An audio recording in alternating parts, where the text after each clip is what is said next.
Math solutions for everyone. Good morning. Lecture number 20 इस lecture में हम प्रॉब्लम सेट 1.3 में क्वेश्चन प्रॉब्लम फोर्थ सॉल्व करने वाले हैं। तो चलो फोर्थ प्रॉब्लम हम तो पढ़ लेंगे, मगर यहाँ पे हम प्रॉब्लम में कुछ इंफॉर्मेशन जो दी गई है उसका ऑब्जर्वेशन करके ही फिगर कंस्ट्रक्ट करने वाले हैं। ओके, तो चलो प्रॉब्लम देख लेते हैं। पहले इन ट्रायंगल एबीसी यानी ट्रायंगल एबीसी है यहाँ पे, उसमें AP perpendicular to BC, BQ perpendicular to AC. अब आपको दो परपेंडिकुलर्स यहाँ पे दिख रहे हैं।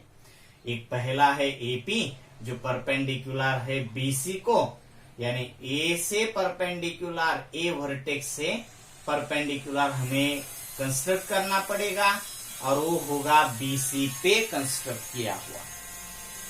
और दूसरा BQ perpendicular to AC, B से परपेंडिकुलर हम कंस्ट्रक्ट करेंगे और वो होगा एसी पर, BQ perpendicular to AC. Okay, B dash P dash C, B P C linear में है, बी उसके बाद पी उसके बाद C, B P C. A dash Q dash C का भी मीनिंग वो ही है, क्यू पॉइंट ए और सी के बीच में यानी बिटवीन में है। ओके, देन प्रूव दैट, तो प्रूव तो हम आगे जाकर करेंगे, मगर हमें पहले फिगर कंस्ट्रक्ट करनी पड़ेगी। तो हम फिगर कैसे कंस्ट्रक्ट कर सकते हैं? तो मैं इस यहाँ पे आपको एक ट्रायंगल एबीसी कंस्ट्रक्ट करके दिखा रहा हूं। A B C. अब ए से अगर आपने परपेंडिकुलर कंस्ट्रक्ट कर लिया तो पॉइंट पी बीपीसी के हिसाब से नहीं होगा, तो आपको ये ट्रायंगल ऑब्ट्यूज ट्रायंगल कंस्ट्रक्ट नहीं कर सकते आपको यहाँ पे ट्रायंगल एबीसी एक्यूट ट्रायंगल ही कंस्ट्रक्ट करना पड़ेगा। फिगर में देख लीजिए अच्छे से।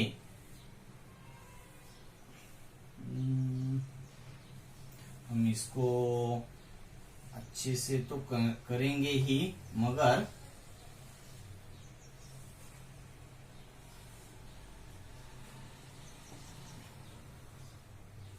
एबीसी, बी से परपेंडिकुलर हम नहीं, ए से परपेंडिकुलर हम कंस्ट्रक्ट करेंगे A P.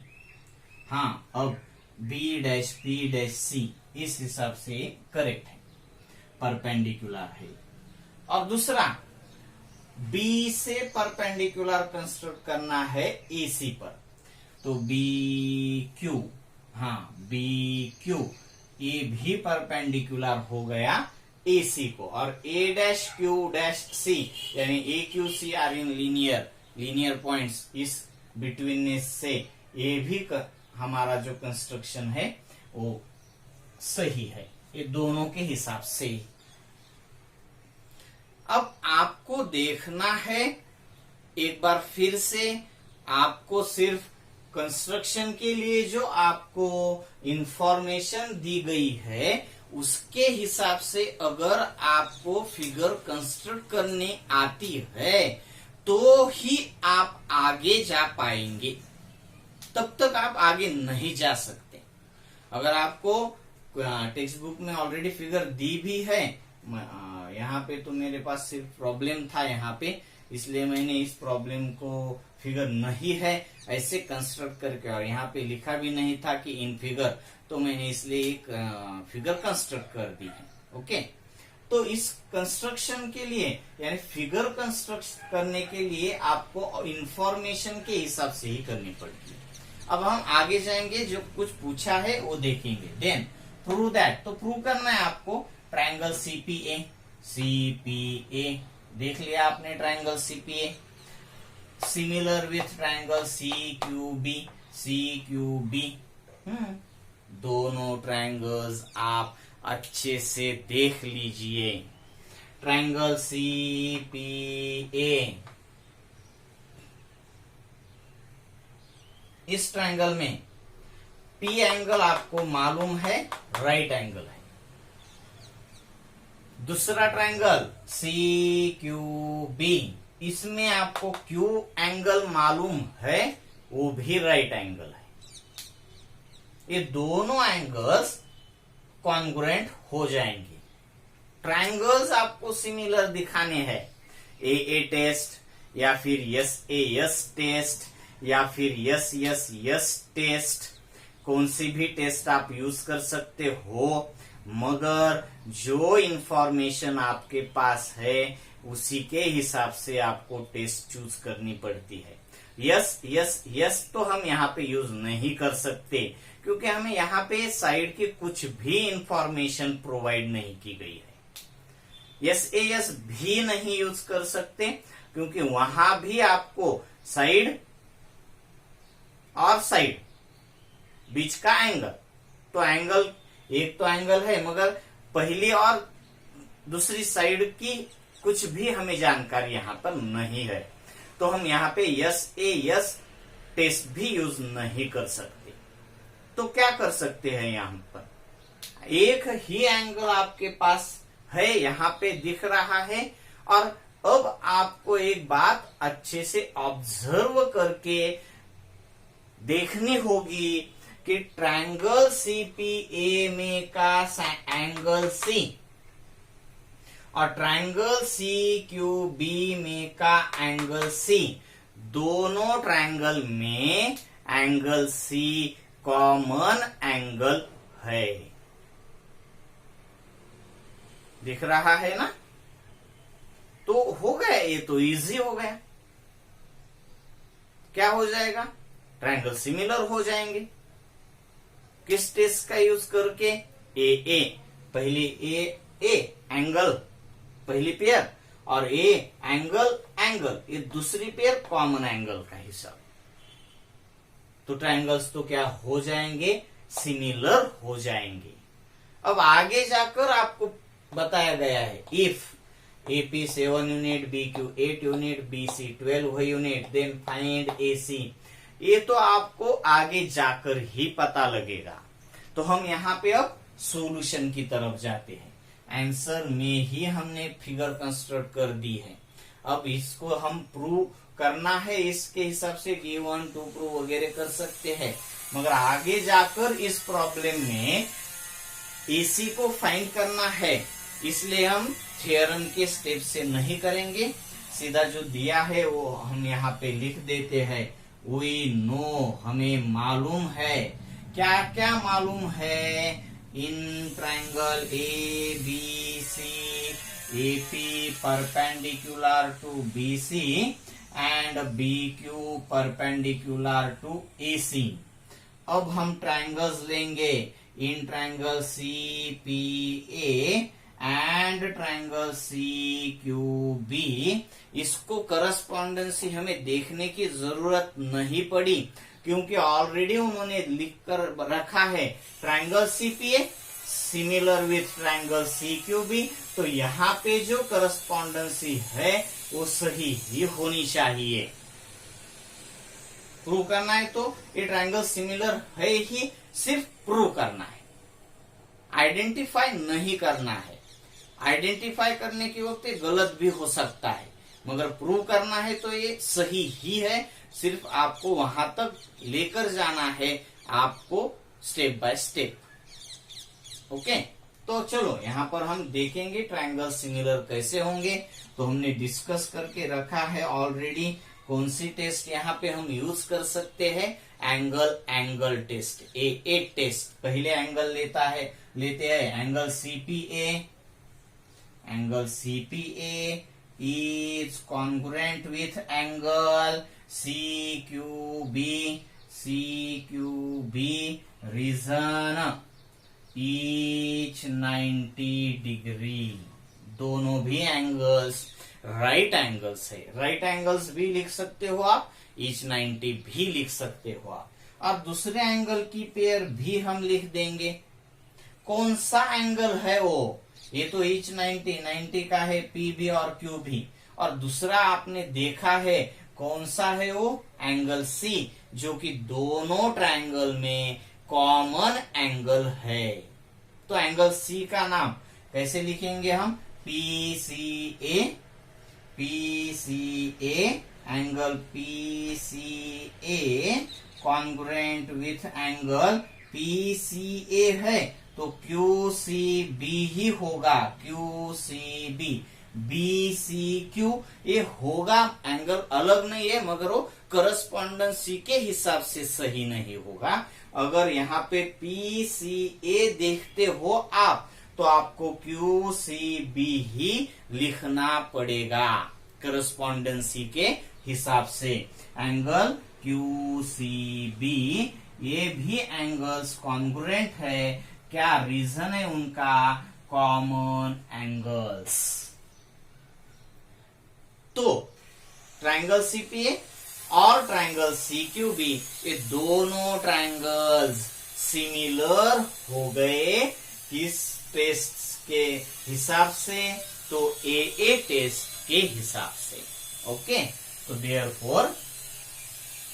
Therefore triangle CPA similar with triangle CQB, reason AA test of similarity।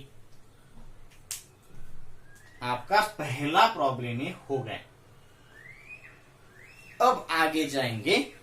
If AP मालूम है, BQ BC मालूम है, आपको AC फाइंड करना है, तो आपको देखना ही पड़ेगा। आपको AP मालूम है, BQ मालूम है, BC मालूम है, AC फाइंड करना है। ये सभी बातें इसी ट्रायंगल के साथ देखी जा सकती है। इस ट्रायंगल में आप AP देख सकते हो, AC देख सकते हो, BQ देख सकते हो, BC देख सकते हो। तो इस ट्रायंगल का यूज करके ही हम आगे जाएंगे। ये जो दो ट्रायंगल्स सिमिलर ट्रायंगल्स दिख रहे हैं, तो सिमिलर है तो इसका मीनिंग ही कि यही है कि इनके करस्पॉन्डिंग साइड्स प्रोपोर्शन में होते हैं। Sorry, corresponding sides are in proportion. Okay, तो हम देखेंगे here AP by BQ equal to AC by BC। AP by BQ equal to AC by BC। अगर चाहे तो आप सीधे सीधे देख कर भी लिख सकते हो, CPA CQB। यहां पर देखकर भी आपको करस्पॉन्डेंसी दिखनी चाहिए, फिगर में भी दिखनी चाहिए। CP को करस्पॉन्डिंग CQ, तो CP बाय CQ होगा पहला रेशो, इक्वल टू PA को करस्पॉन्डिंग BQ, QB भी लिख सकते हो, तो AP बाय BQ हो जाएगा, AP बाय BQ। और तीसरा क्या होगा, BC बाय AC। तो यहां पे तो हम AC लेंगे और डिवाइडेड बाय BC लेंगे, AC डिवाइडेड बाय BC। अब इसमें आपको AP मालूम है, BQ मालूम है, AC नहीं मालूम, BC मालूम है, तो AC आप फाइंड कर सकते हो। तो इस वक्त आपको इसकी जरूरत नहीं पड़ेगी। तो आप इस रेशियो को अगर नहीं लेंगे तो भी कोई दिक्कत नहीं। तीनों sides corresponding sides are in proportion का मतलब पहले करस्पॉन्डिंग साइड का रेशियो इक्वल टू दूसरे करस्पॉन्डिंग साइड्स का रेशियो इक्वल टू तीसरे करस्पॉन्डिंग साइड्स का रेशियो। तो इसमें से जिसकी आपको जरूरत होगी वो आप यहाँ पे यूज कर सकते हो। तो मैं इसको नहीं लूंगा, सिर्फ AP by BQ equal to AC by BC, क्योंकि AP मालूम है 7 यूनिट, BQ मालूम है 8 यूनिट, AC मालूम है नहीं मालूम AC, BC मालूम है 12 यूनिट। ये जो वैल्यूज आपके पास है आप यहाँ पे पहले लिख सकते हो और बाद में यहाँ पे पुट कर सकते हो। हियर इसका रीजन होगा CSST। Here AP equal to 7 unit, BQ equal to 8 unit, BC equal to 12 unit. Therefore from, यहाँ तो हमने फर्स्ट लिखना चाहिए और यहाँ पे लिखेंगे from first AP by BQ equal to AC by BC। AP की value 7 divided by 8 equal to AC divided by 12 multiplication में जाएगा तो आपके सामने रहेगा AC equal to 12 into 7 divided by 8। इसका कैलकुलेशन आप कर दीजिए। इसका कैलकुलेशन में आएगा क्या, 4 2 जार 4 3 जार 21 डिवाइडेड बाय 2 यानी 10.5 यूनिट। आपकी AC जो है उसकी लेंथ 10.5 यूनिट होनी चाहिए। तो ये तो आपने फोर्थ प्रॉब्लम देख लिया। अब नेक्स्ट लेक्चर में हम आगे का प्रॉब्लम देखें। ओके।